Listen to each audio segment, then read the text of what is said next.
Très bien, effectivement, on va prendre le temps pour se plonger dans cette parole que le Seigneur nous a laissée. Et ça a été rappelé par Philippe. Chaque année, on a l'opportunité de vivre au sein de nos églises ce qu'on appelle le dimanche des solidarités. C'est un dimanche qu'on souhaite mettre à part dans nos différents programmes d'église, un temps qui est donné pour nous pencher sur ce que nous nommons bien souvent les activités sociales de nos communautés. Et là aussi, on a entendu quelques témoignages en ce sens, distribution alimentaire, maraude. Pour d'autres églises, ça pourrait être l'accueil de migrants, par exemple, ou de personnes en situation précaire. C'est aussi normalement la possibilité de découvrir ce qu'on vit dans nos églises affiliées à la Fédération baptiste, d'entendre des témoignages et de nous porter les uns et les autres dans la prière. Alors le contexte sanitaire a fait qu'on n'a pas pu faire de vidéo cette année en ce sens, mais dans nos églises de la Fédération baptiste, on a un certain nombre d'associations, d'activités dans ce sens-là, et on peut effectivement les porter dans la prière. Sans négliger l'importance de cette prière que je recommande, je suis persuadé que chacun d'entre vous sera convaincu avec moi que la solidarité, ça ne peut pas être exercée, proposée ou même enseignée seulement un dimanche dans l'année ou lors de moments bien délimités. Quelque part, la solidarité, c'est appelé à être vécue au quotidien, dans l'aujourd'hui de notre foi. Et davantage que cela, elle est une marque de notre témoignage chrétien. C'est un signe de notre statut de disciple du Christ. Et c'est ce que nous allons nous déterminer à prouver ensemble. Alors, le texte que j'aimerais vous proposer en ce jour est issu du livre du Deutéronome. On va faire une petite aparté dans notre étude du livre de l'Exode. C'est un ouvrage législatif, et en cela, c'est parfois un peu lourd à lire, je vous le concède. C'est plein de lois qui touchent plein de domaines. C'est un livre qui est à l'attention du peuple d'Israël, qui est appelé à honorer son Dieu dans toutes les dimensions de sa vie, alors qu'il vient d'être libéré d'Égypte. Donc voilà, on fait le livre de l'Exode. Sachez qu'à la fin, ils sont réellement délivrés. Le Seigneur délivre ce peuple d'Israël et permet qu'ils aient leur propre pays. C'est également un passage sur lequel Émile Nicole, que j'ai pu avoir également en tant que professeur d'Ancien Testament à la faculté libre de théologie de Vaux-sur-Seine, donc Émile Nicole a pu apporter une méditation sur ce texte. Et cette méditation est dans le cadre d'un livret sur la pauvreté à destination des groupes de maisons qui devrait voir le jour prochainement. Et en fait, j'ai la chance de faire partie du comité éditorial de ce projet, et donc j'ai eu un accès privilégié à l'ensemble des méditations, et en particulier celle d'Émile Nicole qui m'a beaucoup touché, dont je tire ma prédication avec des réflexions qui me semblent très pertinentes. Ainsi, pour être tout à fait transparent ce matin devant vous, je lirai ces mots en complétant par quelques notes personnelles. Lisons ensemble le livre du Deutéronome, le chapitre 24, les versets 10 à 22. Et normalement, ça va être affiché. Oui, c'est le cas.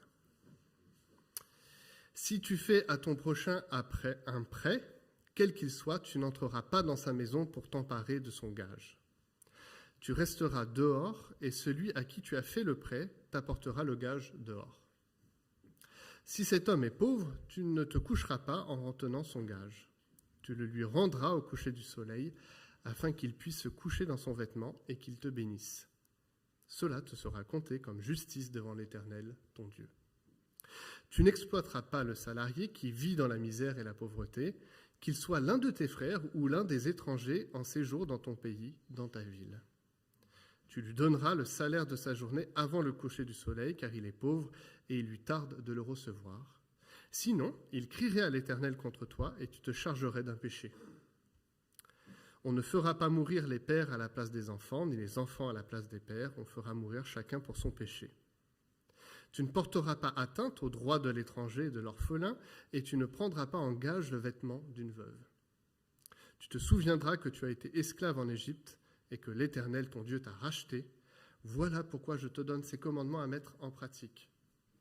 Quand tu moissonneras ton champ et que tu auras oublié une gerbe, tu ne retourneras pas la prendre. Elle sera pour l'étranger, pour l'orphelin et pour la veuve, afin que l'Éternel, ton Dieu, te bénisse dans tout le travail de tes mains. Quand tu secoueras tes oliviers, tu ne retourneras pas cueillir les fruits restés aux branches. Ils seront pour l'étranger, pour l'orphelin et pour la veuve. Quand tu vendangeras ta vigne, tu ne retourneras pas cueillir les grappes qui y seront restées. Elles seront pour l'étranger, pour l'orphelin et pour la veuve. Tu te souviendras que tu as été esclave en Égypte. Voilà pourquoi je te donne ces commandements à mettre en pratique. Amen. Prions ensemble. Et Seigneur, ce matin, nous voulons recevoir de toi, recevoir de ce texte particulier, être sensible, ouvrir notre intelligence, notre cœur, pour que nous puissions comprendre, saisir, mettre en pratique, comme il est demandé, ces commandements. Comprendre un peu mieux ce que revêt la générosité, la solidarité, l'équité, non pas par rapport à nous-mêmes, mais par rapport à toi. Que de ces quelques réflexions, Seigneur, nous puissions ressortir grandis et amenés à un amour plus grand envers toi et envers notre prochain. T'en prions en ton saint nom, Jésus. Amen. Alors peut-être avez-vous eu des pensées contrastées à l'écoute de ce texte ? L'exigence morale de compassion, d'entraide qui s'en dégage, qui osera la contester ? Et nous comprenons bien aussi à la lecture qu'on attend de nous plus que des sentiments ou des regrets. La culpabilité pour la culpabilité étant inutile, il est attendu des actes. Mais en même temps, les situations dont nous parle ce passage nous plongent dans une vie sociale très étrange pour nous. Et c'est une vie sociale qui se retrouve en partie dans le Nouveau Testament. Quand on emprunte, on laisse son manteau en gage. Le salarié, il est payé à la journée, ça peut être étrange. On laisse glaner les indigents après la moisson. Et si on a la curiosité de lire juste avant notre passage ou juste après, on apprend qu'en cas d'affection cutanée, il faut s'en remettre au diagnostic du prêtre. Donc ne venez pas nous voir à la fin du culte, Erwan ou moi-même, si vous avez une infection cutanée, on ne pourra pas vous aider. C'est vers le médecin aujourd'hui qu'il faudrait aller. Ou un autre élément un peu bizarre, le châtiment corporel infligé au justiciable ne doit pas excéder 40 coups de bâton. Aujourd'hui, ça a un peu moins de sens. Et on pourrait se dire, en prenant l'ensemble du Deutéronome, mais en fait, dans quel monde on est tombé ? Dans quelles eaux vient ce texte de ce jour ? Et pourtant, c'est bien de ce monde étrange et rustique que nous parvient la voix de Dieu qui nous exhorte ce matin à l'équité et à la générosité. Ne nous croyons pas autorisés à le prendre de haut, ce texte. Si dans ce lointain passé, les humains ont reconnu des conditions d'existence aussi rudes, il en est encore beaucoup aujourd'hui qui peinent pour vivre, pour survivre. Alors que nous pourrions penser ce temps révolu et dépassé, il n'en est rien. Loin de nous et parfois caché à nos yeux, c'est ce que j'ai pu exprimer lorsque je prêchais sur la lettre à Philémon, parfois la misère, la précarité est lointaine et on l'accepte d'autant plus facilement qu'on ne la voit pas. Pourtant, si on l'avait en face, en tant qu'adulte, en tant que parent, on n'accepterait pas ça pour nous-mêmes ou pour nos enfants. Mais aussi, peut-être près de nous, très proche de nous. Il y a encore des gens aujourd'hui qui souffrent de faim et de toutes sortes de vulnérabilités, l'isolement, sur un plan financier, sur un plan psychologique, etc., etc. Et la condition sanitaire que nous avons vécue a décuplé toutes ces vulnérabilités. Le Seigneur insiste, je crois que c'est important pour la suite de notre texte et pour ce qu'il faut en comprendre, que des pauvres, on en aura toujours. C'est un peu frustrant de se le dire ainsi, mais que ça soit l'Éternel ou Jésus-Christ, il y aura des pauvres toujours. Et en cela, nous signifions que nous, aujourd'hui personnellement, mais en tant qu'Église, et même l'Église universelle, on ne va pas pouvoir résoudre tous les problèmes, toute la pauvreté de ce monde. On signifie très humblement que seule l'œuvre rédemptrice du Christ y mettra un terme définitif. Ça ne veut pas dire qu'on ne peut pas agir, et c'est là tout le propos de ce passage que nous venons de lire. Et agir, c'est un peu ce que le Seigneur va nous engager à faire de manière pressante. Remarquons d'abord le ton personnel du texte. Dans la Bible, la loi, ce n'est pas un principe abstrait, sans visage. Non, c'est Dieu qui nous parle. Celui qui nous a fait rentrer dans son intimité en donnant son nom, On a vu Exode chapitre 3 il n'y a pas longtemps. L'Éternel donne son nom. Il veut se faire notre intime. Et parce qu'il nous est intime, il s'adresse à nous directement. Peut-être vous avez été sensible à ça dans le texte. Il s'adresse à nous à la deuxième personne du singulier, tu. Du premier verset jusqu'au dernier, Dieu ne nous lâche pas.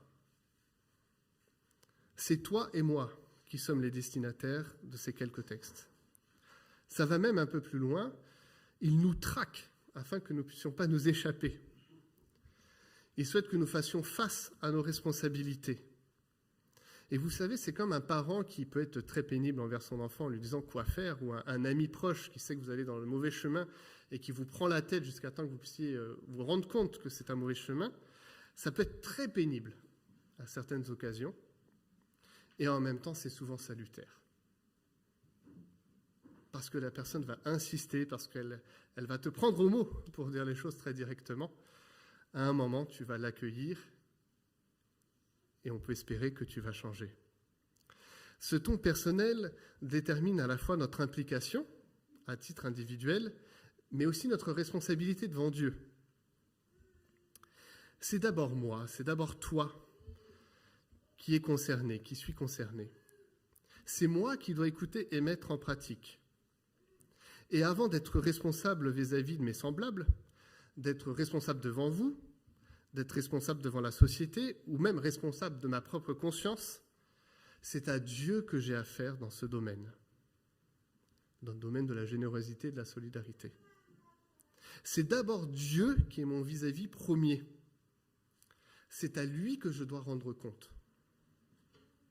C'est lui-même qui intervient au nom du prochain en situation précaire pour me demander équité, sensibilité, bonté. Et ça va même un petit peu plus loin. C'est lui qui fera justice si j'échoue dans cet acte. On l'a lu dans notre texte au chapitre 24, mais je peux reprendre aussi le chapitre 15 du Deutéronome. « Veille bien à ne pas avoir un regard mauvais envers ton frère pauvre, au point de ne rien lui donner. Il crierait à l'Éternel contre toi, et tu te chargerais d'un péché. » Conscient de notre propension à l'égoïsme, l'Éternel institue cette solidarité en loi, comme un élément relevant de l'identité du chrétien. Si tu te déclares chrétien, si je me déclare chrétien, je ne peux pas faire abstraction de ce principe de générosité, ce principe d'avoir une pensée, mais aussi des actes pour celui ou celle qui souffre auprès de moi. Jésus le traduit avec ces mots dans l'évangile de Matthieu, ça nous est rapporté. À cette question, Maître, quel est le plus grand commandement de la loi ? Jésus répond à cet homme, tu aimeras le Seigneur ton Dieu de tout ton cœur, de toute ton âme, de toute ta pensée. C'est le premier commandement et le plus grand. Mais il rajoute, et voici le deuxième qui lui est semblable, tu aimeras ton prochain comme toi-même. De ces deux commandements dépendent toute la loi et les prophètes. Ainsi, si tu déclares pour toi-même servir et aimer Dieu, alors la condition nécessaire, c'est que tu arrives aussi à aimer ton frère, ton prochain, celui qui marche avec toi. De ces deux commandements dépendent toute la loi et les prophètes. Pour le dire d'une manière un peu plus communautaire, se dire Église sans pendance sociale, sans regard vers l'étranger, l'orphelin et la veuve, pour reprendre les termes utilisés dans notre texte, c'est rater la vocation d'une partie de l'Église, d'une partie de son ministère. Ce ton personnel est ainsi orienté vers ce qu'on pourrait appeler une bonté ou un amour de proximité. Toutes les situations évoquées dans ce passage, en fait, se rencontrent dans la vie courante locale de l'époque. C'est dans ce cadre que se pratique l'équité, un salaire donné dès le travail effectué, un procès sans favoritisme. C'est là aussi qu'on voit le respect en entrepas chez l'emprunteur pour se saisir d'un gage. On attend dehors que lui vienne le remettre. C'est là aussi qu'on mesure l'avarice ou la largesse du cultivateur qui s'emploie ou non à ne rien laisser de sa récolte, alors que d'autres peuvent en tirer quelques secours. Alors il y a tout un effort pour nous à moderniser, contextualiser tout cela. Mais même aujourd'hui, alors je sais qu'à Lyon, il n'y a pas beaucoup de champs. En tout cas, pour ma part, j'en ai pas vu de nombreux. Mais vous le savez, j'ai été 16 ans dans l'implantation d'églises en Normandie, à Gisors. Et donc, on était entourés de champs. Et nous avons vu, Stéphanie et moi, des familles aller prendre les pommes de terre et les betteraves qui restaient dans les champs. Des milliers d'années plus tard, c'est encore quelque chose qui se pratique.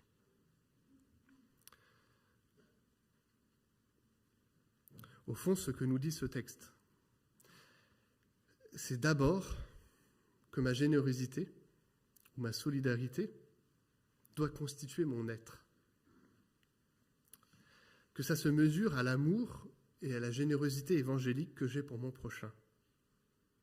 Et plus particulièrement à la personne en situation précaire. Je crois, et j'en suis assez convaincu, que c'est un enseignement qu'il nous faut recevoir de manière régulière. Et qu'il y a des éléments de notre vie qui parfois nous rappellent le besoin d'ouvrir les yeux et le besoin d'ouvrir nos mains. Je sais que j'ai déjà donné ce témoignage, mais bon, je ne vais pas en inventer un nouveau, c'est ma propre histoire, donc je ne vais pas... Mais j'ai travaillé dans une société boursière pendant un certain nombre de mois à Paris. Et pour bien différentes raisons, j'ai dû quitter cette entreprise. Ayant besoin de vivre, ayant besoin de travailler, je me suis retrouvé à travailler 6 mois dans un fast-food. Et c'était pour moi la déchéance la plus totale. 6 mois à faire des hamburgers tous les jours. 6 mois aussi à aller à la rencontre d'un certain nombre de personnes que je n'aurais jamais côtoyées sans cela. Je viens d'une famille qui n'est ni riche ni pauvre, de la classe moyenne. Je n'ai pas eu à avoir des choses dans ma vie qui m'ont marqué sur le thème de la pauvreté. Mais là, à la rencontre de certains qui avaient quitté l'école trop tôt, de d'autres qui avaient des parcours fracassés, de d'autres qui travaillaient dans le même fast-food depuis 20 ans, je faisais face, quelque part, à quelque chose qui existait, qui était visible, mais dont je n'avais jamais ouvert les yeux. Et c'est dans cette réflexion-là et dans ce travail qui m'était particulièrement pénible que je pense que je me suis rendu compte de tout ce qui n'allait pas en partie dans la société dans laquelle j'évoluais et dont j'étais partie prenante. Un élément de révolte particulier dans ces 6 mois, c'était le fait qu'on demandait à mettre un produit sur tous les sandwichs et toutes les frites pour que personne ne vienne les chercher et ne vienne les manger quand on les jetait à la poubelle. C'était pour moi quelque chose de profondément révoltant, et je sais qu'aujourd'hui une loi est passée, ça n'est plus possible, mais à cette époque, c'était quelque chose qui était très pratiqué. C'est de cet instant-là que dans ma vie, j'ai pris une certaine résolution, que parfois j'ai pu vivre, et parfois de manière plus complexe, d'être engagé, à la mesure de ce que j'étais moi, personnellement, Kevin, dans cette solidarité, dans cette générosité. Parfois, c'est passé par des associations, et j'ai fait un certain nombre d'associations dans lesquelles je me suis engagé comme bénévole. Parfois, c'était tout seul, parfois, c'était accompagné de Stéphanie. Je me souviens très bien qu'avec Stéphanie, nous avions pris ce désir d'accueillir des gens dans notre voiture et de faire un bout de chemin avec eux. Parfois, ça s'est très bien passé. Parfois, je me voyais aussi dans les faits divers, un meurtre commis envers un couple dans leur voiture. Mais tout cela, c'était quelque part, en tout cas pour ma part, une résolution claire, nette, précise de me dire « mais si je suis chrétien, je ne peux pas dégager cet aspect de ma vie ». Et alors je me suis trompé, j'ai fait un certain nombre d'erreurs, mais parfois aussi j'ai eu simplement la joie de cette générosité vécue. Et c'est, je crois, ce que ce texte nous incite à faire. Alors il y a un peu la carotte de la bénédiction dans ce texte. Fais-le et tu seras béni. Mais si vous attendez à la bénédiction d'avoir plus d'argent ou de recevoir plus matériellement, je crois que vous serez déçus. La bénédiction engagée dans ce texte, c'est simplement la joie de cette générosité, la joie de servir celui qui me ressemble, celui qui est comme moi. Vu de notre époque plus favorisée, modernisée, organisée, avec un État social français, un État-providence, je crois, qui est assez marqué, cette bonté de proximité nous apparaîtra probablement bien modeste. Finalement, ce qui est demandé dans ce texte est assez accessible. mais sans contester l'intérêt de l'aide publique, des associations locales, des ONG pour lutter contre la pauvreté, ou même sans contester l'intérêt de la Beige. On ne peut se cacher derrière de telles œuvres et associations pour éluder la question qui m'est posée, qui est celle de mon état d'esprit envers mes semblables. On ne peut pas se cacher derrière l'institution pour dire, ben voilà, l'Église elle fait, il y a d'autres choses qui existent, et c'est bon. Non, le texte nous dit, et l'Éternel nous interpelle en cela, c'est à toi que je m'adresse, fais-le. Ne déporte pas ces questions à d'autres, mais toi, où en es-tu? Suis-je équitable? Suis-je respectueux? Suis-je généreux ou mesquin? Suis-je attentionné? Est-ce que j'accepte avec joie de payer mes impôts? En espérant qu'il y ait une répartition plus juste dans notre société. Je vous le confesse, quand j'ai reçu ma feuille d'impôt, ce n'est pas comme ça que j'ai réagi. Mais je crois que simplement reprendre conscience que les impôts et qu'un certain nombre de choses qu'on paye servent à œuvrer auprès de ceux qui souffrent, de ceux qui ont besoin. Suis-je prêt à accueillir la détresse et les besoins de l'autre que je rencontre? Et si je n'arrive pas à répondre à ces besoins, dans quelle mesure puis-je le faire ou le réorienter? C'est ici, je crois, que se constituer en association peut être utile.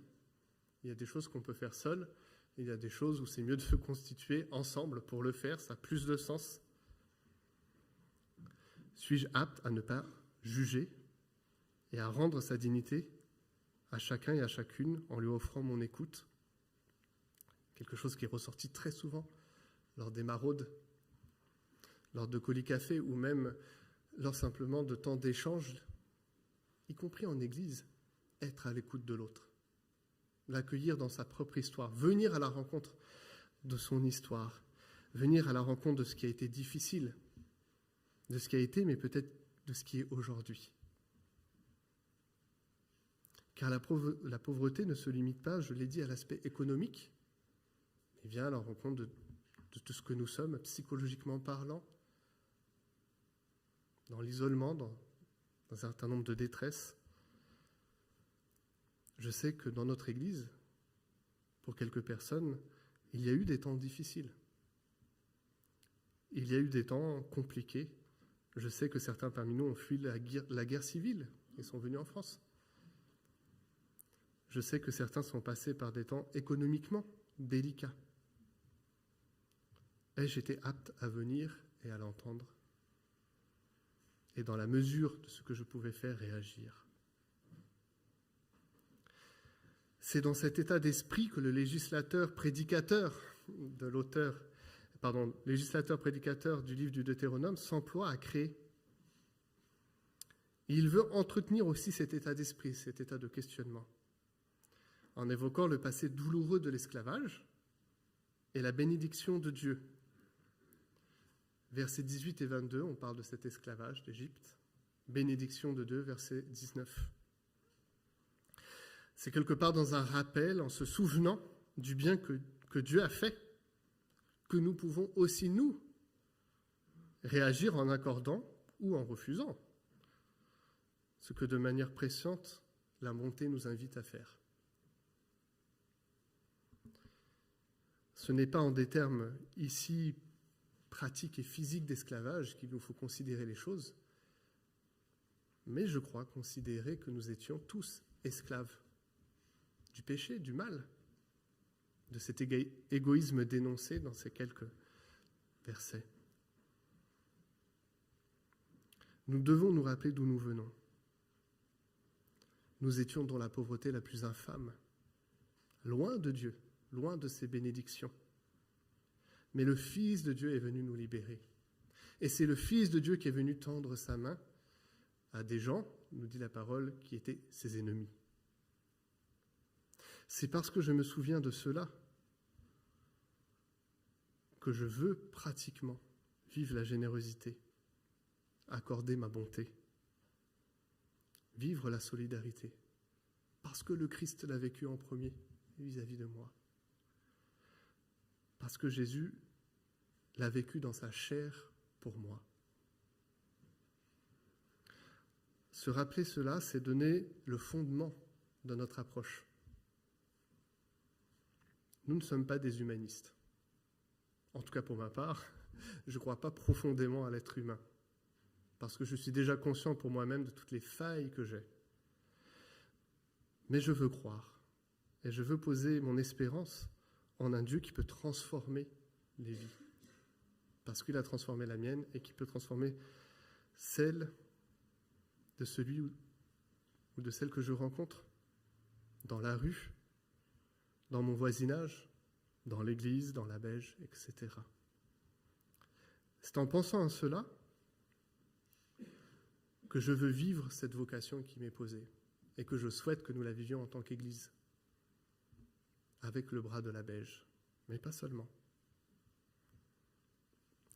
Que le Seigneur nous accorde durant cette année de pouvoir le faire avec sagesse, avec discernement, dans le projet qui est engagé et qu'a partagé en partie Philippe.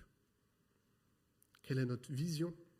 Quelles sont nos missions? Quelles sont nos valeurs? Comment Dieu m'invite-t-il à cette bonté?